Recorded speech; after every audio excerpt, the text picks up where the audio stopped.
Bienvenue dans Prophète de ton cœur. C'est la nouvelle rubrique du podcast Coran de ton cœur qui met à l'honneur l'homme qui, durant toute sa noble vie, nous a montré comment vivre le Coran dans tous les pans de notre vie. Chaque lundi, au travers d'épisodes courts et concis, tu découvriras ou redécouvriras les beautés du Coran comme elles ont été mises en application dans la vie du meilleur homme qu'ait connu le monde, notre Muhammad sallallahu alayhi wa sallam. De quoi bien débuter ta semaine, comme s'il était avec toi, sallallahu alayhi wa sallam. Muhammad, khayru khalqillah, sallu ala rasulillah, habib al-Mustafa. Une des choses qui m'émeut le plus à propos de Rasulullah sallallahu alayhi wa sallam, c'est son attitude avec ceux qui habitaient avec lui, son attitude chez lui.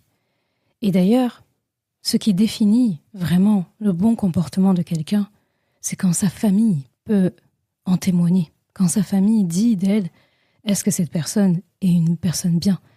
Si la famille dit qu'une personne n'est pas une personne bien, et que toute la terre dit que cette personne est bien, alors il faut croire la famille.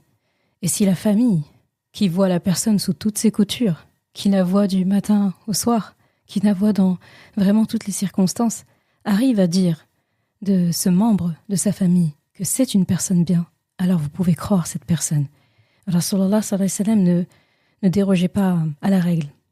D'ailleurs, les compagnons voulaient vraiment tellement imiter Rasulullah sallallahu alayhi wa sallam que les détails de comment il était dans sa maison, eh bien, ils les ont eus de ses épouses, particulièrement à Aïcha radhiyallahu anha qui a rapporté énormément de hadiths et elle aimait expliquer comment Rasulullah sallallahu alayhi wa sallam était.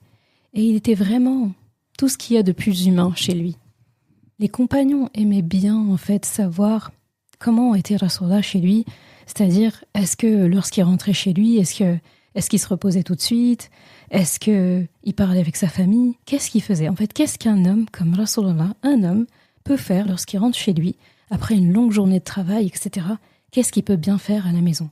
Et en réponse à ces questions des compagnons, Aïcha radhiyallahu anha disait clairement, et chaque fois elle disait ça en fait, que Rasulullah sallallahu alayhi wa sallam était un être humain normal quand il était chez lui. Il se comportait comme les autres, tout simplement. À bien des égards, il se comportait comme tout le monde. Quand il rentrait à la maison, il nettoyait ses vêtements. S'il avait des souillures dessus, c'était pas le genre qui laissait ses chaussures toutes sales traîner ou les chaussettes traîner. Eh bien, il ne faisait pas ça. Il retirait aussi la poussière qu'il avait sur ses habits. Il allait traire ses chèvres, ses brebis. Donc, c'était un berger en plus à la base. Et il était vraiment, activement au service de sa famille. Il faisait des tâches qu'on considère aujourd'hui comme des corvées ménagères. Il s'occupait. Il allait nourrir aussi le bétail. Il attachait son chameau, il ne demandait pas à un servant de lui faire ça. Et il mangeait avec les servants de sa maison. C'est comme si, par exemple, tu emploies une dame de ménage et en fait, elle fait son ménage et elle s'en va. Eh bien, Rasulullah, ceux qui travaillaient dans sa maison avec lui, pour lui plutôt, eh bien, il s'asseyait avec eux, il mangeait avec eux.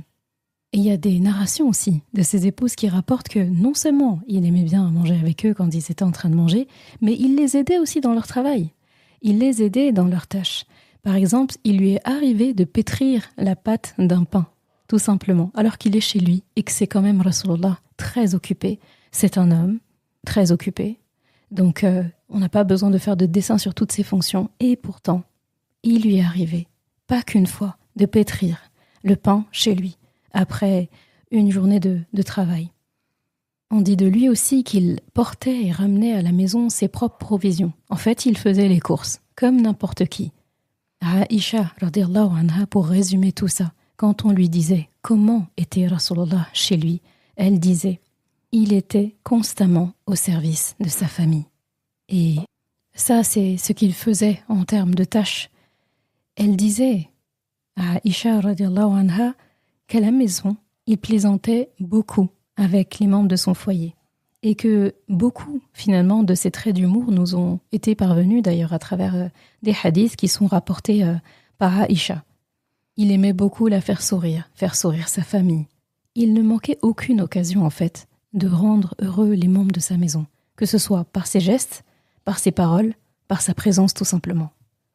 Et il y a quelque chose qui me rend particulièrement fière lorsque je lisais ça aussi, pareil, dans ce que Aïcha radiallahu anha nous rapporte, elle et d'autres épouses, c'est que Rasulullah sallallahu alayhi wa sallam, lorsqu'il recevait des invités, eh bien il les servait personnellement quand ils venaient manger chez lui.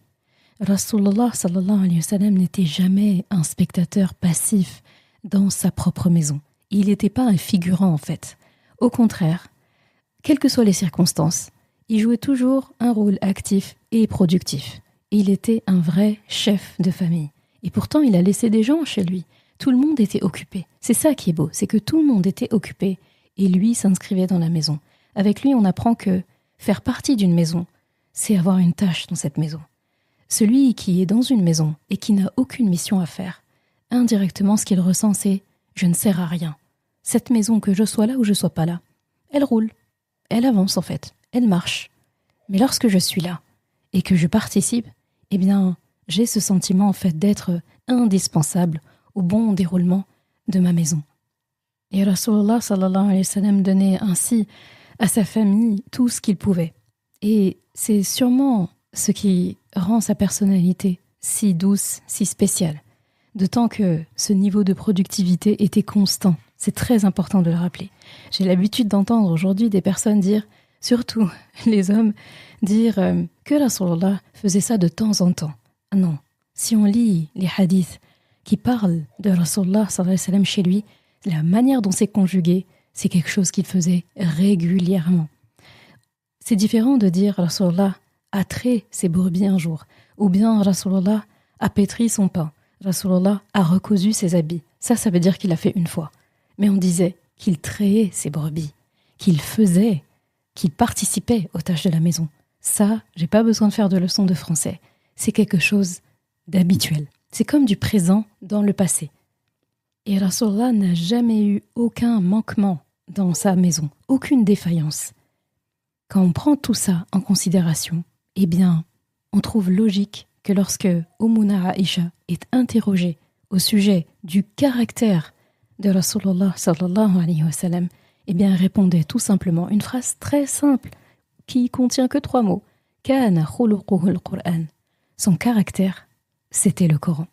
Et ça, je pense que c'est l'éloge la plus haute, la plus distinguée qu'on puisse faire à Rasulullah sallallahu alayhi wa sallam. Et c'est son épouse qui l'a dit. Celle qui l'a vu sous toutes ses coutures. Celle qui le connaît bien.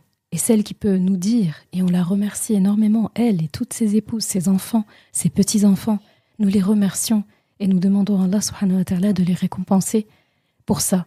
Parce que sans ça, on n'aurait peut-être pas eu tous ces détails. Et c'est des détails que des compagnons ne pouvaient pas avoir parce qu'ils ne vivaient pas chez lui. Et il y a autre chose que Ummuna Aïcha aimait dire aussi lorsqu'elle voulait décrire le prophète sallallahu alayhi wa sallam. Dans un autre hadith, elle disait « Lisez, si vous le souhaitez, Qad aflaha al-mu'minun » Surat al-Mu'minun. Donc elle disait, quand elle était interrogée pour les actes d'adoration du prophète sallallahu alayhi wa sallam, qu'est-ce qu'il faisait chez lui ? Eh bien, elle répondait ça en fait. Elle disait, si vous voulez savoir en fait la clé de la réussite, si vous voulez savoir comment Rasulullah sallallahu alayhi wa sallam se comportait et comment il adorait Allah, lisez le début de Surat al-Mu'minun. Et effectivement, j'ai déjà eu à faire des assises sur ça, des ramadans passés il y a longtemps. Les sœurs qui étaient avec moi ont la référence et j'espère pouvoir mettre ce contenu-là, Inch'Allah, sous forme de podcast. Vraiment, j'ai vraiment hâte parce que cette sourate, on en parle, c'est vraiment la sourate des croyants. Et les premières ayats de la sourate, il me semble, les 10 premiers ou un peu moins, c'est un vrai code de la route, en fait, de comment être un bon croyant. Et c'est Rasulullah sallallahu alayhi wa sallam qui nous l'a donné à travers son comportement. Et donc, voilà. Aujourd'hui, j'avais envie de parler de ces traits de personnalité de Rasulullah lorsqu'il était chez lui. En espérant, Inch'Allah, que nous soyons beaucoup, si ce n'est toute la communauté, Inch'Allah, à l'imiter.